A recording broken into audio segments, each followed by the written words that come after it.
So ma'am, like what are the teaching methods, or I would say the approach in the class? Dialogue. Yeah. We are very open, and yes, there is a structure. It is not that it is very open and anybody can teach anything. So there is a structure. There is a theme. There is a grammar set for that particular semester. But you involve students in such a manner with the discussion, they feel that they are formulating the project. So parts of it, they formulate. Structuring is done by the faculty. So there is always a involved dialogue. So that is one thing. Second thing, we believe in design, you have to know culture, because that's for them you are designing. So it has to have societal concern. Absolutely. When you do any project for society with societal concern, you've got to be true to yourself. You've got to be honest. It's an honest expression. Therefore, you have to know it correctly, everything about it. Technically also you need to be right, to be honest about it. So they go in a workshop, they explore materials, they explore technology, they explore things before they even decide anything. So it is not just the ideas, but working with the materials, technology, its input, create a dialogue between traditions and technology in their mind and discussions and in design when you come up with it. So faculty is always aware of it, always. There is a dialogue, always there is a dialogue between a lot of issues. Dialogue could be of past, present and future of the study. So you make the students, their routines should be in the past and they know what traditions is. And the emphasis would be not to know what India is all about. What is Indian aesthetics? What is Indian crafts? That doesn't mean you do chilla chalo craft things and then you explore it. But how do we interpret it? And get this Indian aesthetics, which is very strong in the world. Our aesthetics is our aesthetics, So you explore that and get the highest technology, what is happening. And we have these workshops. So we probably have probably one of the best workshops around.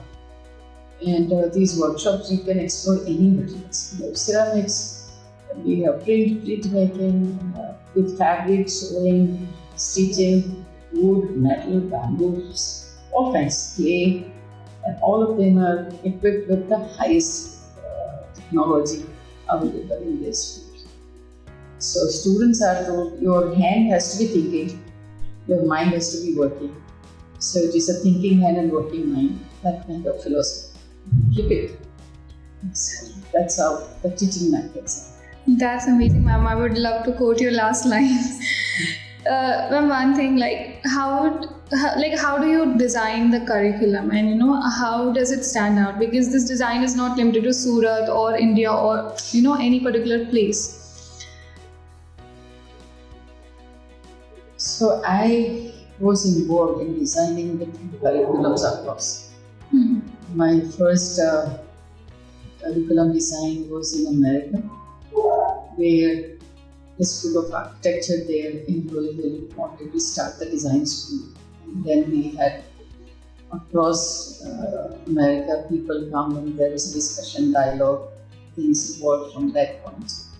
And then I was teaching there at that time. And I kept on in that, developing new ideas and how new it would be. So when I came back from state to India in 86, 87, so got involved in teaching again at School of Architecture. Then I found there is the School of Design that NID does. But it deals with the products and the scale of design is very different. Textile, fashion, product, communication, graphics. On one hand, there is architecture. So I thought there should be another stream which deals with interior spaces. Because the builders, they make architecture and they don't care what is happening inside. And that was happening in the 80s and 90s and all the time. Because buildings are like lifeless. There is nothing in it. Outside, maybe you see the facade architecture, but once you go in, there was hardly anything. Most of it, 80% or more building stock was like that.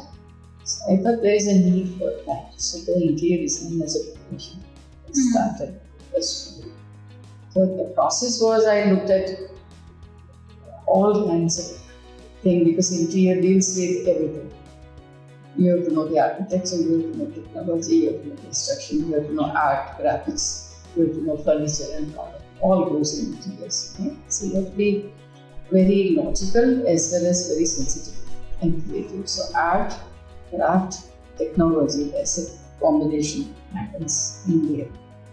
So that was my first encounter in designing the curriculum for interior design. So I had seen curriculum of interior design across the world, even fine arts program, which is a component of art, graphics, etc. And then product and industrial design, what is happening, mechanical engineering, what they do, etc., etc. Then a lot of thinking, talking to a lot of scholars, discussions, we got a program for interior design. So that was first major breakthrough program. We never had interior design program 5 years degree course in India. They were in America. A few schools had even 5 years program that time also, which I knew about it. It's like Arizona State University is very old. It had it. Even Parson had it, and even small state like Kentucky had 5 years interior design program. So, they were quite few universities, about 20-25 universities. They had it across the world, but we didn't have it in India. So I started, but it has to have an Indian requirement. It has to have for us, it's not for the other people. And there also I talked about craft sector. When we involve the art and craft into the spaces. So that's all life all about. So if you see the folk people in any huts or any house, you would see the inner expression. And they will do the activities that they would decorate themselves, they would express themselves. And they do it very differently. And so I thought that component should come in interiors. Because that's a life, and interior is nothing but life. It's not construction, it's not hardcore thing, it is a life, it's softer. So that kind of curriculum was developed with that. So, a lot of things done in 25, 28 years, I was with SEPT that time. SEPT? Yes. Okay. I was heading School of Interior Design there for 25 years. And started it, and for 25 years, nurtured it, and it was like at the top because it was connected with a lot of institutes of the world. And we had student exchange program and a lot of things. We published a lot of books, and it has become the standard for interior design educations. A lot of them in terms of working out curriculum, what is needed for the profession. Now that it is a profession, earlier it was not even a profession. The work in that section also. How do we formalize the things so that interior design education becomes standard, certain minimum for entire India?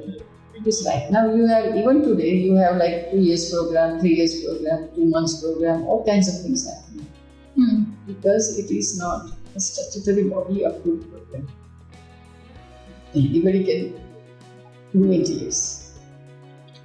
Same way in design field, anybody can practice design. You don't need license. Textile, anybody can have boutique and make a dress and you do it. You don't need license. So the design field is still open. Anything and everything happens. So so that's there. Then after I retire, I met Rama sir and that time the vice chancellor.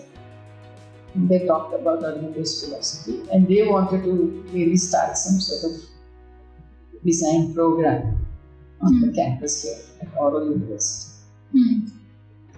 So I thought it is quite challenging because on one hand, design is like, so it can go to very high level, hi-fi, whatever.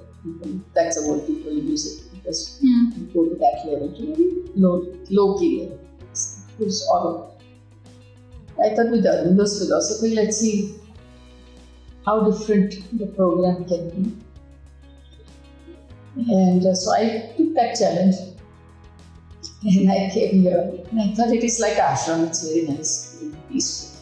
Right, it is peaceful. Which really allows you to think freely, allows you to think authentically, and look at the philosophy and look at the whole design field on one side, which is not only interior design, but then you have textile, fashion, graphics, communication, and so many other fields now, which really makes a part of design. Design is a field. Now you talk about UX, UI, and AI and whatnot. So all technology has all kinds of fields. So we looked at the whole panorama design. What we would like to teach, but with the philosophy of Auro, which is integral education. And you have like mental, spiritual, physical, and psychic of human development. But before that, I had a philosophy that any human being exists in three worlds. One is your intellectual. You live in the physical environment, so it's a physical world. And then society molds you the way you think and behave. So there is a behavior, that is a built environment, and there is an intellectual. Design combines there, and three in the center it is.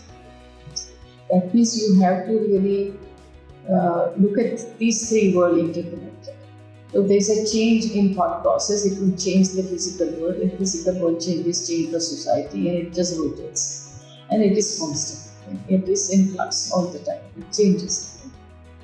So I looked at that as a concept, and then look at the curriculum, what fits where, etc. So there's a big diagram I have as a concept diagram, and with the human being in the center and the development. So any education should really create a better human being with human values. That's the bottom line of any education process, whether it's in science school or any other school. So that became foundation. Then we said, what do we teach and how do we teach? So to really teach any concepts, you have to have a creative mind, a thinking mind, a critical mind. So you should have that kind of courses. Then you should have the skill to really express. Whatever you think, it has to be expressed. So you need to have a skill. With the skill, you need to have technology to explore those skills. And all of this happens if you are very sensitive, which would be appropriate for the human activities. So then our curriculum is very simple, straightforward. You have creative courses, skills courses, technical courses, and sensitivity development courses. Perfect. Anything, these are the four courses. Then we go with Aurobindo's philosophy. There is a flow of energy from earth to the sky. It is a constant flow.